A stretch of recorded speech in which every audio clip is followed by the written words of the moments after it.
क्या है आध्यात्म? दर्शन, चिंतन धारा, विद्या या संस्कृति की परंपरागत विरासत। आध्यात्म दर्शन यानी जीवन का शाश्वत सत्य। मानव जीवन से जुड़े शाश्वत सत्यों को जानिए और समझिए उपासक डॉक्टर सोहन राज तातेड़ से हमारे खास कार्यक्रम आत्मविज्ञान में। आत्मविज्ञान यानी सही दृष्टि, सही सोच। भाई और बहनों, मातृशक्ति को नमन। स्टूडियो में आपका हार्दिक स्वागत है, अभिनंदन, सत्कार है। आत्मविज्ञान साइंस ऑफ द सोल कार्यक्रम के अंतर्गत हम आपको सही दृष्टि, सही सोच, राइट विजन, राइट थिंकिंग के तहत आपकी जो रॉन्ग बिलीफ है उसको समाप्त करके हम राइट बिलीफ पैदा करते हैं, यानी आपकी दृष्टि को बदलते हैं। जब आपकी दृष्टि बदलती है तो आपकी सृष्टि बदल जाती है। आप अच्छे इंसान बन जाते हो, नेक इंसान बन जाते हो, अपने परिवार का भला करते हो, समाज का भला करते हो और विश्व का भला करते हो। ये सारा कार्य हम नए नए एपिसोड्स के द्वारा करते हैं। प्रतिदिन नए नए एपिसोड दिखाए जाते हैं। तो इसी क्रम के अंदर आज हमारा जो नया एपिसोड है, बहुत ही सुंदर एपिसोड है, वो है अशुभ, शुभ और शुद्ध। 3 शब्द है। अशुभ का मतलब हो गया कि जो है वो खराब, शुभ का मतलब हो गया अच्छा और शुद्ध का मतलब हो गया प्योर। शुभ और अशुभ के अंदर राग द्वेष मिले हुए हैं। जब राग होता है तो शुभ हो जाता है, जब द्वेष मिलता है तो वो अशुभ हो जाता है। लेकिन शुद्ध अवस्था है वह राग द्वेष से परे की अवस्था है, वह एक प्योर अवस्था है। उस अवस्था को हमें प्राप्त करना है। जैसे सोने को देखिए कि कोलार गोल्ड फैक्ट्री जो है हमारे कर्नाटक के अंदर, वहाँ जाकर के आप देखिए किस तरीके से सोना पैदा होता है। वहाँ पर जो है सोने की गोल्ड ओर माइंस हैं। उन माइंस में से जो है ओर को निकालते हैं तो सोने के छोटे छोटे टुकड़ों के साथ के अंदर मिट्टी होती है। उस मिट्टी को तपाया जाता है। मिट्टी को अलग करके जो छोटे छोटे टुकड़े होते हैं उनको फिर मेल्ट किया जाता है। तो मिट्टी जब जो है अलग हो गई और उसके बाद में जो टुकड़े बच गए, उस टुकड़े में भी देखिए कि मिलावट होती है, तो वो अशुभ है। और उसके बाद के अंदर उसको थोड़ा और शुद्ध किया जाता है तो शुभ हो जाता है और उसकी मिलावट एकदम समाप्त हो जाती है, 0 मिलावट होती है, तो वो सोना शुद्ध हो जाता है, जिसको हम 24 कैरेट का सोना कहते हैं। 22 कैरेट को हम शुभ कह सकते हैं और 10 कैरेट या 16 कैरेट को हम अशुभ कहते हैं। ये शुभ, अशुभ और शुद्ध है, ये हमारे विचारों से जुड़ा हुआ है, ये हमारे भावों से जुड़ा हुआ है। इसका संबंध मोक्ष से है, इसका संबंध व्यक्ति के पुण्य और पाप से है। इसीलिए आज विषय लिया गया है कि देखिए कि हम अच्छा चिंतन करते हैं तो शुभ भाव बनते हैं। हम बुरा चिंतन करते हैं किसी की बुराई के लिए, हिंसा के लिए या तृष्णा के हिसाब से, विषयों के हिसाब से, तो वो अशुभ चिंतन होता है। उससे अशुभ भाव पैदा होते हैं और उस अशुभ भाव से पापोदय को हम अर्न करते हैं और शुभ भाव से हम पुण्योदय को अर्थ करते हैं। लेकिन हमारी भारतीय संस्कृति के अंदर शुभ और अशुभ दोनों को बेड़ियां माना गया है, दोनों को बंधन माना गया है। जो अशुभ है वह लोहे की बेड़ी है और जो शुभ है वो सोने की बेड़ी है। इन दोनों बेड़ियों को काट करके शुद्ध होना पड़ता है। तो शुद्ध हमारा साध्य है और शुभ और अशुभ जो है वो साधन है। इन दोनों को का उपयोग करते करते हम जो है शुद्ध अवस्था में पहुंचते हैं। देखिए, मैं आपको एक उदाहरण देना चाहता हूं कि पाप को काटने के लिए पुण्य का सहारा लिया जाता है और जब सहारा लेकर के पाप कट जाता है तो लास्ट में पुण्य को भी काटना होता है। तब जाकर के शुद्ध अवस्था आती है, जो कि सिद्ध, बुद्ध और मुक्त की अवस्था आती है। और ये सारा शुभ, अशुभ और शुद्ध है हमारे कार्बन शरीर से जुड़ा हुआ है। हमारा कार्बन शरीर में जन्म जन्मांतर की हमारी भावनाएं हैं, हमारे विचार है, जैसे भाव है, जैसे हमने कॉजेस डाले हैं, उसके अनुरूप जो है वो द्रव्य कर्म रूप के अंदर पैदा हो जाता है। इस जन्म के अंदर क्या है कि द्रव्य कर्म हम पीछे से लेके आते हैं, लेकिन हमारा जो पुरुषार्थ है वो जागृति है, वो भाव की जागृति है। इसलिए कहा गया है कि भाव बिगाड़ोगे तो भव बिगड़ेगा, भाव सुधारोगे तो भव सुधरेगा। यानी हम कैसे भाव करते हैं, कैसे चिंतन करते हैं कि दुनिया में किसी व्यक्ति को हम दोषी देखते हैं तो ये अशुभ भाव है, और उसको जो है दोषित नहीं देखते हैं तो ये शुभ भाव है। और इन दोनों के समाप्त होने के बाद में पीछे शुद्ध अवस्था रहती है, वो जागृति की अवस्था होती है, उसको हम ज्ञाता दृष्टा भाव कहते हैं। आत्मा का जो ज्ञाता दृष्टा भाव है वह शुद्ध है। आत्मा स्वयं अपने आप में शुद्ध है, और इसके साथ में जो कार्बन शरीर जुड़ा हुआ है वह अशुद्ध है, और उसी ने ही आत्मा को बद्ध आत्मा किया है, इस शरीर के कारावास के अंदर जोड़ा है। और वो शुभ और अशुभ जो है दोनों को हमें काटना है, उन दोनों बेड़ियों को काटना है। देखिए, एक बहुत बड़ा वीआईपी होता है, उसको बहुत अच्छे अच्छे बंगले के अंदर जो रख करके और उसको कैद दी जाती है, और एक बेचारा सामान्य व्यक्ति होता है उसको काल कोठरी के अंदर डाला जाता है। तो हम कह सकते हैं काल कोठरी वाले को जो है लोहे की बेड़ी पहना दी और जो अच्छे गेस्ट हाउस में रखा जाए, लेकिन है दोनों बंदी, है दोनों कैदी है। एक सोने की बेड़ी बैठा हो, दोनों को कैदी के नाम से ही पहचाना जाएगा, चाहे जो है वो वीआईपी है या चाहे सामान्य व्यक्ति है। तो इस तरीके से जो हमारा ये कार्बन शरीर है उसके अंदर शुभ अशुभ यानी पुण्य पाप दोनों भरे हुए हैं। इनको रिक्त करना ही हमारा लक्ष्य है, और वो लक्ष्य शुद्धता का लक्ष्य है, और वो प्राप्त करना वो साध्य है। उसको प्राप्त करने के लिए हम सारी जो है ये आध्यात्मिक क्रियाएं करते हैं। और देखिए कि हम आत्मा की बात कर रहे थे कि आत्मा का स्वभाव ज्ञाता दृष्टा है। आत्मा सच्चिदानंद है। सच्चिदानंद का मतलब है कि सत का मतलब होता अविनाशी, और चित का मतलब है ज्ञान दर्शन वाला, और आनंद जो है उसका लक्षण है। ये आत्मा का लक्षण है, लेकिन इसके साथ में पुण्य पाप, इसके साथ में शुभ अशुभ जुड़ने के कारण उसको ये शरीर मिला है। तो इसीलिए ये शरीर तो चलेगा, क्योंकि हमारा कार्बन शरीर मौजूद है, वही शरीर को देता है। और ये मन वचन काया रूपी शरीर है, पूर्व जन्म के कर्मों के भुगतान के लिए मिलता है, क्योंकि हमने पूर्व जन्म के अंदर ऐसे भाव किए थे, शुभ और अशुभ भाव किए थे। उस भाव के कारण जो है हमारा इस जन्म में सारे भाव जो है वो द्रव्य कर्म के रूप में बन के आए। कार्बन शरीर, लिंग शरीर और कौशल बॉडी के रूप के अंदर बनते आ रही है। हमारे रहती है जन्म जन्मांतर में, साथ ही रहता है कार्बन शरीर। ये घटता रहता है, बढ़ता रहता है। कार्बन शरीर में जब कर्मों का जो डिसोसिएशन होता है, कर्म अलग होते हैं, तो वो निर्जरा कहलाती है। और जब कर्म जो है इसके साथ जुड़ते हैं और है जब आश्रव कहलाता है। और उस कर्मों के जुड़ने को अलग करने की क्रिया को हम संवर कहते हैं। संवर का मतलब है आश्रव जो है, जिससे कि पुण्य और पाप रूपी जो कर्म भीतर आ रहे हैं उस नाले को हम बंद कर देते हैं, तो वो सारा आश्रव कहलाता है। तो भाई और बहनों, हम शुभ और अशुभ की बात कर रहे थे। देखिए कि किस तरीके से पाप को धोने के लिए पुण्य का काम लिया जाता है।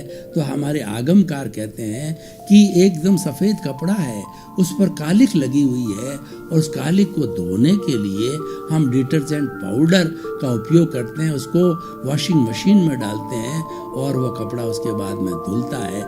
धुल करके हम क्या करते हैं, सीधा उसको जो है वह जो सूखा नहीं देते हैं, हम उसको 2-3 फ्रेश पानी में निचोड़ते हैं। निचोड़ने का अर्थ क्या है, डिटर्जेंट पाउडर को जो है हमने जो है उस कालिक को भी अलग किया और डिटर्जेंट पाउडर को भी अलग किया, तब जाकर के हमारी चादर है वो एकदम वाइट वापस हो गई। तो डिटर्जेंट पाउडर पुण्य था, कालिक थी पाप थी। तो आगमकार यहाँ ये कहते हैं कि पहले उस कालिक को साफ करने के लिए हमने पुण्य यानी डिटर्जेंट पाउडर का उपयोग किया, और जब कालिक जो हट गई तो यानी पाप हट गया, तो हमने उसको भी जो है साफ पानी के साथ अलग कर, यानी पुण्य और पाप को भी दोनों को अलग करने के बाद ही मुक्ति है। दोनों अलग होते हैं जब ही वो कपड़ा जो है वापस पहनने के लिए काम आ जाता है, यानी एकदम वाइट हो जाता है और उसके अंदर पाउडर रह जाता है तो वो पहना नहीं जा सकता है, क्योंकि पाउडर उसके साथ में मिला हुआ है। तो उसी तरीके से भाइयों, इस शुभ अशुभ को समझना एक बहुत बड़ी टेक्निक है और बहुत बड़ी आध्यात्मिक बात है। जो इसको समझ लेता है और शुद्ध को साध्य बना देता है तो उसका जीवन उत्तरोत्तर तरक्की करता रहता है और मानव जीवन की सार्थकता आ जाती है।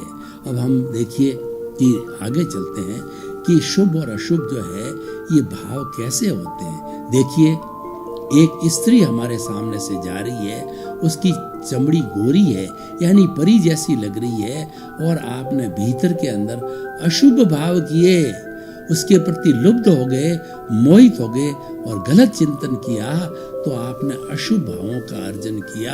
अशुभ भाव से आपके पाप कर्म जो है आत्मा के साथ में कार्मण शरीर में साथ का करके जुड़ गए, और उसके बाद के अंदर आपने जो है वह देखा कि वो दूसरा एक दृष्टिकोण ये अपनाया कि भाई ये तो हाड़ मांस का पुतला है, ये तो उसकी चमड़ी गोरी है, किसी की काली होती है किसी की गोरी होती है, ये अपने कर्मों के अंतर्गत जो है ये नाम कर्म के अंतर्गत उसको मिलता है, लेकिन इसके भीतर तो अशुद्धि भरी हुई है।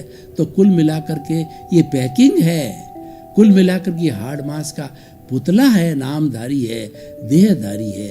ये जब हम चिंतन करते हैं तो ये शुभ चिंतन होता है, और शुभ चिंतन होने के कारण जो है हमारे शुभ भाव जो है होते हैं, और शुभ भाव जब होते हैं तो हमारा अगले जन्म में हमें पुण्य मिलता है, अशुभ भाव होते हैं तो पाप मिलता है। तो हम ये सारा जितना भी दिन भर चिंतन करते हैं शुभ और अशुभ का, उससे हमारे भाव बनते हैं, उन विचार बनते हैं, और भावों के अनुरूप ही है जब हम दूसरा जन्म लेते हैं अगला, तो उस जन्म में वो सारे शुभ और अशुभ भाव है वो द्रव्य कर्म रूप के अंदर जो है परिणित हो जाते हैं। द्रव्य कर्म जो है 8 तरह के होते हैं, ज्ञानावर्णीय, दक्षिणावर्णीय, मोहनीय और अंतराय। ये 4 तरह के जो कर्म होते हैं ये घाती द्रव्य कर्म कहलाते हैं, आत्मा की घात करते हैं और एकदम अशुभ होते हैं। यानी हम अशुभ चिंतन करते हैं जब ये 4 घाती कर्मों का बंधन होता है। किसके करने से क्या होता है अलग विषय है, उस विषय में जाना नहीं चाहता, क्योंकि हमारा विषय तो खाली शुभ अशुभ और शुद्ध को समझने का है। और 4 अघाती कर्म होते हैं, वेदनीय, आयुष्य, नाम और गोत्र।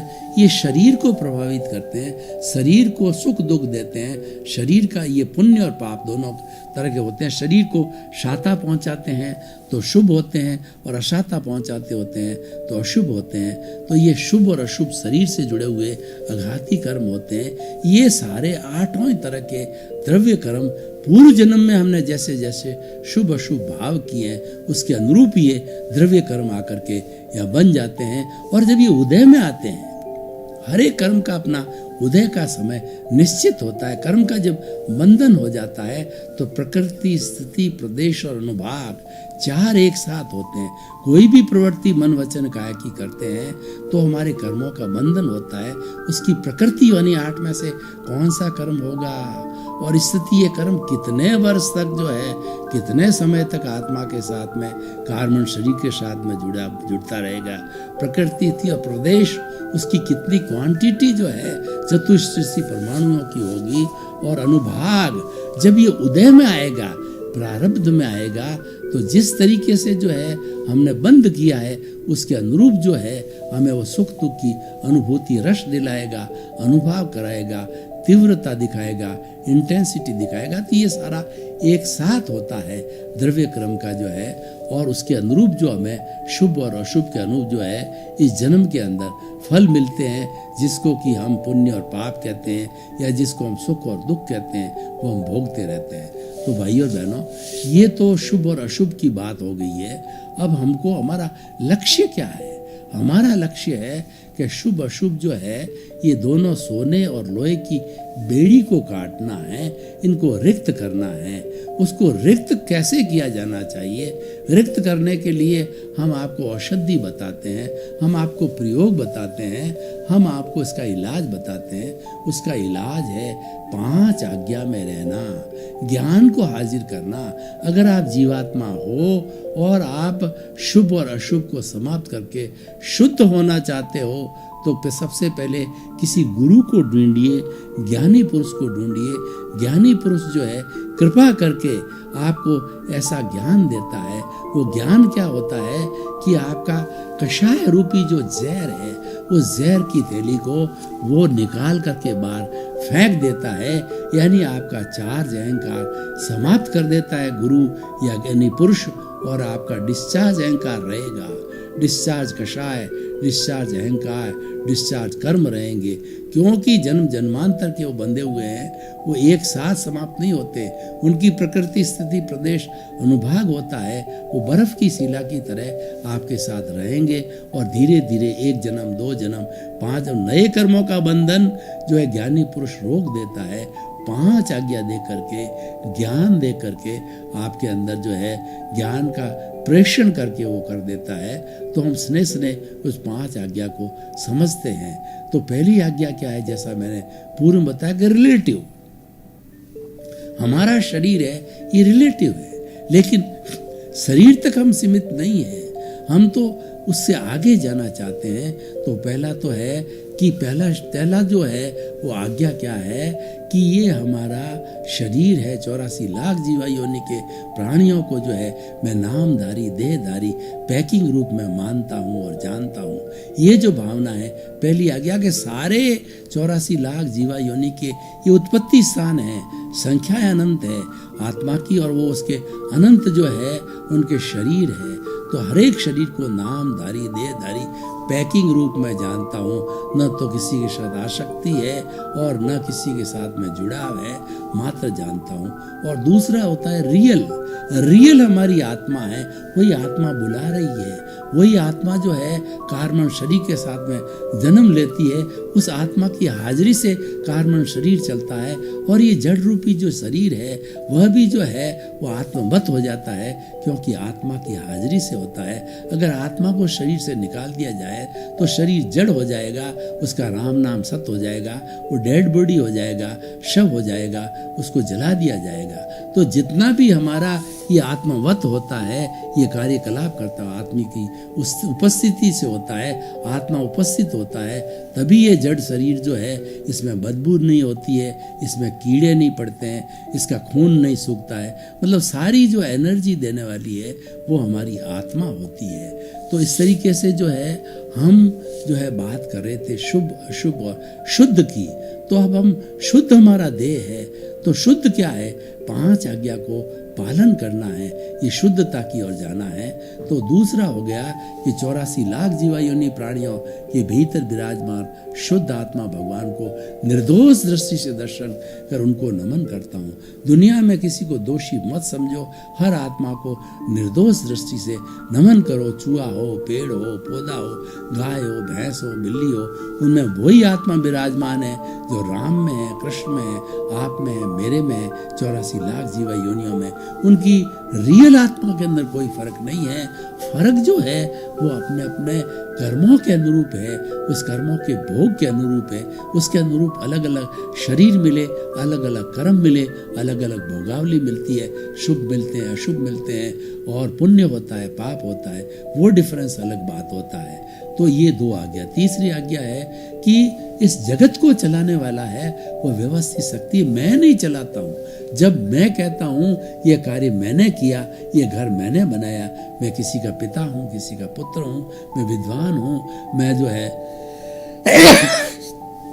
मैं जो बड़ा नेता हूँ, ये जितना भी ये कर्ता भाव है, ये कर्ता भाव ही कर्म बंधन का कारण है। ये कर्ता भाव ही जो है हमें डुबाने वाला होता है, और ये ही अहंकार पैदा करता है। तो मैं कर्ता हो ही नहीं सकता।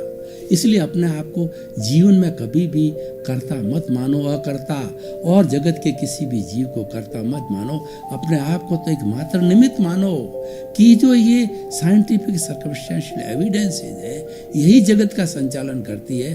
और जिस जिस प्राणी का जैसा जैसा उपादान होता है, जब उसका प्रारब्ध होता है, जब उसका उदय होता है, तो उसके अनुरूप जो है उसको भोगने के लिए जो है वो साधन जुटाते हैं, वो संजोग जुटाते हैं। संजोग को इकट्ठा कराने वाली व्यवस्थित शक्ति है। मैं तो एक निमित्त हूँ मात्र। और चौथा है फाइलों का संभावपूर्वक निपटारा करना।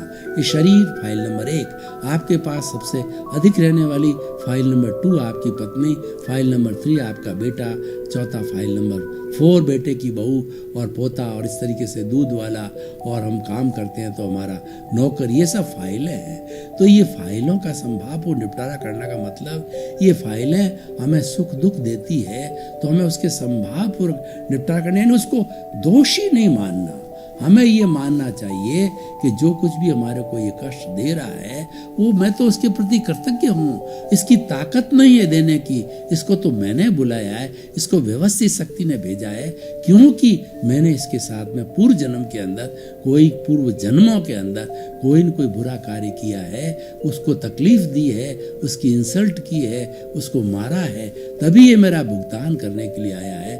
ये भुगतान चुकता कर रहा है तो मैं तो इसका बहुत ऋणी हूँ, मैं तो इसका कृतज्ञ हूँ। ये मुझे मोक्ष में भेजेगा, ये मेरा हिसाब क्लियर करेगा, तो उसको दोषी नहीं मानना। मतलब दुनिया में किसी को दोषी नहीं मानना जो है ये सबसे बड़ा संभाव होता है फाइलों का संभावपूर्वक निपटारा करना। और 5वीं आज्ञा होती है कि आत्मा के वही खाते के अंदर रकम जमा करना, मतलब हर वक्त जागृति रहे। हमको जब ज्ञानी पुरुष ज्ञान देता है और हमको सम्यक दर्शन मिलता है और हमारा जो जन्म जन्मांतर के जो कर्मों का बंधन रुक जाता है, नए कर्मों का बंधन नहीं होता है और पूर्व के कर्मों के बंधन है बर्फ की शिला की तरह पिघलते रहते हैं, तो हमारी जागृति बनी रहनी चाहिए। जब हमको ज्ञान दिया जाता है तो ज्ञानी पुरुष हमको 100% प्रीति करा देता है कि तुम शुद्ध आत्मा हो। ये हमारी एक एक कोशिका के अंदर, हमारी अस्थि मज्जा के अंदर ये बात बिठा जाता है। यही ज्ञान देना है, यही सबसे बड़ी बात है।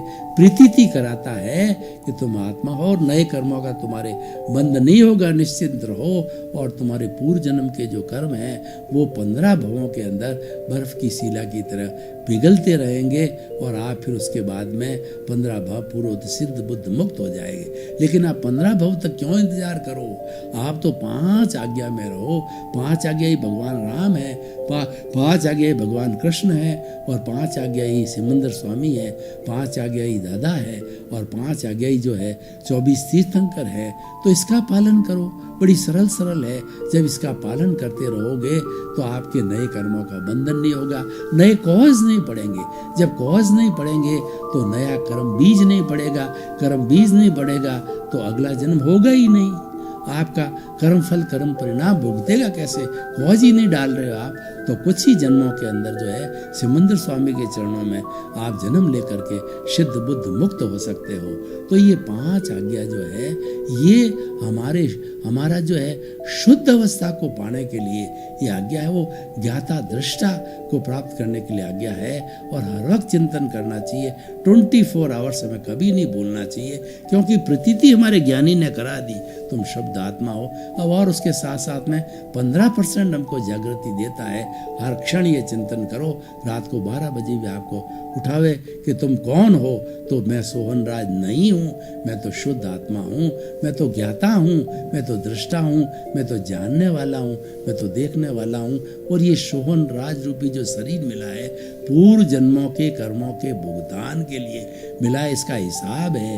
ये फिल्म लेके आया है मनवचन, क्या है कि बैटरियाँ लेके आया है। ये धीरे धीरे इस जन्म के अंदर बैटरियाँ डिस्चार्ज होती, यानी ये फल भुगतता रहेगा पुण्य का और पाप का जैसा लेके आया।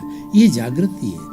जितनी जागृति बढ़ेगी उसके साथ साथ में ज्ञानी पुरुष हमें 2% जो तीनों खाने बराबर कर देते हैं, 100% प्रीति, 15% हमारी जागृति और 2% अनुभव। अब हमें जागृति और अनुभव को बढ़ाना है। भाई और बहनों, आपका बहुत बहुत धन्यवाद। आप आत्मविज्ञान कार्यक्रम देख रहे हो। आत्मविज्ञान कार्यक्रम के अंदर ऐसे ऐसे एपिसोड्स बचाए जाते हैं जो आपके जीवन का कल्याण करने वाले हैं, आपकी दृष्टि को निर्मल करने वाले हैं। जब आपकी दृष्टि बदल जाती है तो आपकी सृष्टि बदल जाती है। हमारा उद्देश्य यही है कि नकारात्मक सोच को तिरोहित करके उसकी तरफ सकारात्मक सोच लाना। न हमारे पास जादू है, न टोना है, न कोई क्रिया है, न मंत्र है, न कोई तंत्र है, मात्र सकारात्मक भाव पैदा करना हमारा उद्देश्य है। इसी क्रम में आपका जीवन आनंदमय और मंगलमय हो, आपके प्रति शुभकामनाएं। आत्मविज्ञान में आत्मविज्ञान यानी सही दृष्टि, सही सोच।